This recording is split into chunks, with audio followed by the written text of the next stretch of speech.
नमस्कार, मी कुणाल विठ्ठल पोकळे, राष्ट्रवादी काँग्रेस पार्टी, शरद पवार गट या पक्षातून आमच्या कुटुंबातील तृप्ती पोकळे या उमेदवार निवडणुकीच्या रिंगणात आहेत. प्रभागाची समस्या सर्वात मुळातली म्हणजे रस्ता, ट्रॅफिक, पाण्याचं व्यवस्थापन, कचरा या प्रमुख प्रश्नांवरती इलेक्शन आहे. आता तो तुम्हाला दिसतोय, ट्रॅफिकची समस्या आहेच, पाण्याचा प्रश्न आहेच, कचऱ्याची समस्या आहे. जर का त्यांनी कामं केली असती, प्रश्न उद्भवलेच नसते ना, नवीन प्रश्नांना आता आपण फोकस दिला असता. हे प्रश्न अजून तेच आहेत ना, बेसिक प्रश्नांवरतीच इलेक्शन लढली जाते. मग ह्याचा अर्थ हा आहे की त्यांनी कामं केलेलीच नाही.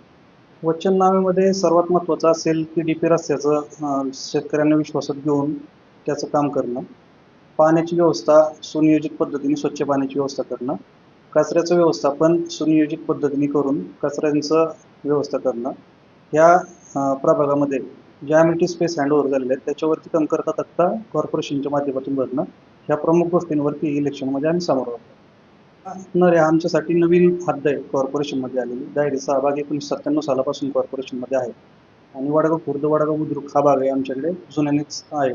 याच्यामध्ये आमचा सगळ्यात जास्त फोकस राहील की ह्या नवीन आणि जे समाविष्ट झालेला भाग आहे याच्यावरती एकत्रित कशा प्रकारे हे प्रश्न सोडवले जातील आणि त्याची व्यवस्था कशी राहील याच्यावरती सगळ्यात जास्त भर आम्ही या निवडणुकीच्या माध्यमातून पुढील 5 वर्षामध्ये करू. समोरचे आमचे उमेदवार आहेत ते आमच्या आईच्या ठिकाणी आहेत. त्यांच्याबद्दल त्यांच्या भागामध्ये त्यांच्या मार्फत जी कामं झाली तर तिथले प्रश्नही जे सुटायला पाहिजे होते ज्या प्रमाणात सुटायला पाहिजे ते सुटलेले नाही आहेत आणि तिथल्या लोकांच्या अडचणी आम्ही आता जाणून घेतो. तिथला पाण्याचा प्रश्न हा गंभीर आहे, ट्रॅफिकचा प्रश्न गंभीर आहे. त्याच्यावरती आम्ही सक्षमतेने काम करू इथून पुढच्या 5 वर्षामध्ये.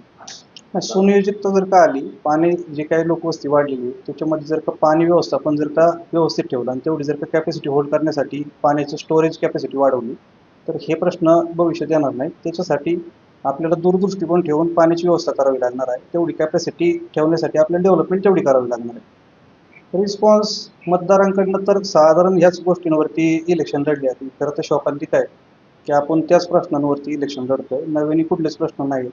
लोक क्रीडांगण मागत नाहीयेत, लोक विरंगुळा केंद्र मागत नाहीत, लोक बेसिक मुद्द्यांवरती बोलत आहेत. हे साधारण दिसतंय, लोकांनाही कळतंय की जर का बेसिकच प्रश्न सुटले नसतील तर ह्या उमेदवारांना रिपीट का करावं. नाही, ह्या आमच्याकडे ही संधी आहे. साधारण तुम्ही पाहिलं असेल की जे 4ही युवक आमच्याकडे आहेत म्हणजे अ गटातून बापूसाहेब पोकळे असतील, ब गटातून मोरेताई असतील, क गटातून आमची तृप्ती प्रतीक पोकळे असेल, ड गटातून दबडे असतील, सगळे 30-35च्या वयातले उमेदवार आहेत. ज्यावेळेस युवकांना संधी मिळेल त्यावेळेस त्या संधीचं विकासामध्ये रूपांतर होण्यासाठी चान्स जास्त वाढेल. कारण की त्यांना माहिती आहे की आपण काम केलं तरच पुढच्या वेळेस दारात जाऊ शकतो. मग 100% पॅनल पूर्ण राष्ट्रवादीचं जिंकून येईल.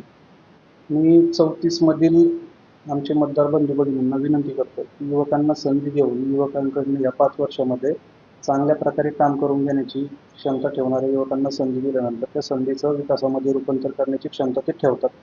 त्याच्यामुळे यावेळेस तुम्ही चेहरा बदला, त्याच्यानंतरच तुमचा विकास हा होईल अशी एक अपेक्षा व्यक्त करतो आणि सर्वांना विनंती करतो की 15 तारखेला सकाळी 7:30 वाजल्यापासून सायंकाळी 5:30 वाजेपर्यंत सर्वांनी मतदान करावं आणि युवकांना संधी द्यावी आणि प्रभागाचा विकास करण्यामध्ये आपला मोठ्या प्रमाणावरती हात असावा विनंती करतो. धन्यवाद.